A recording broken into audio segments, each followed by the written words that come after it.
Hi guys, so for today's video, at ito papakita ko sa inyo anak ng angelfish. Ayan, so napakadami nito guys. Ayan, so binukod na namin yung parents para hindi na sila makain. Ayan sila, sobrang daming iba bumaba na. Diyan, no? Hindi namin ma-vacuum yung dumi kasi nga daming fry. Ganun din sa taas, ito yung mga nauna. First batch, unti lang natira kasi kinain ng butike. Then kinakain guys sa pader. Tapos ayun naman guys, may itlog na hatch na rin, ganito na rin. Kaya nagpapakulo kami ngayon ng BBS, ayan o. Tapos ito guys, may itlog din na yan o.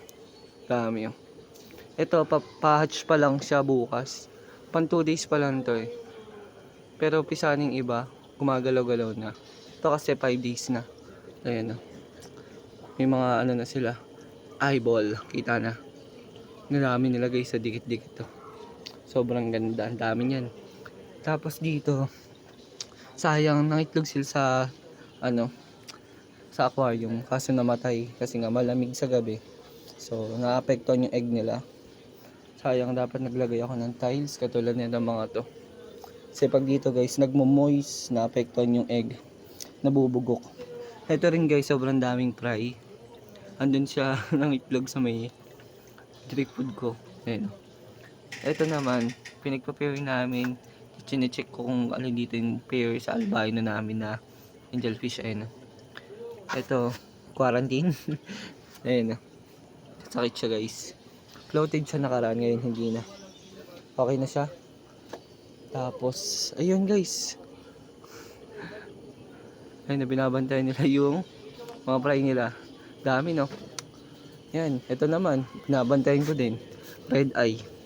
Sobrang daming anak niyan pag nag-drop. Nakaraan guys, ang daming fry dito na matay. Yung isa nag-drop. Ngayon nilagay ko doon sa batya. Sa batya na itim. Baka mag-anak pa, sayang kasi yung na-drop niya kakaunti lang. So ayun, may mga firecracker tayo doon. Cauliflower pala, sorry. Pero andyan din yung firecracker kong tatlo. Ayun, puro PKBM nandun. Tapos dito naman guys, mga gapi. Full gold dito. Sobrang dami. Sobrang daming fry. Yan no. So bigla na lang doon dumami. Ano lang to?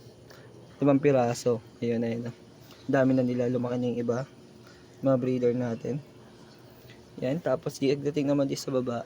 Ito yung mga red chili natin, ng mga balloon. Tapos ito, ayun no guys, sayang namatay, 'di ba? Ito naman yung mga kal, binebenta ko lang to 10 pesos each, 5 pesos. Depende sa inyo, ite-take nyo. So tanggalin ko yun later.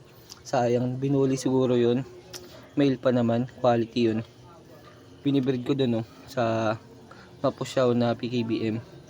Ngayon, dito marami. So bukas ko na lang papakita sa inyo yan no.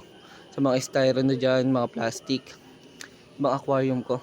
So yun lang guys, at pinakita ko sa inyo, in-update ko lang tong ating aquarium. And then, happy fish keeping guys, peace out.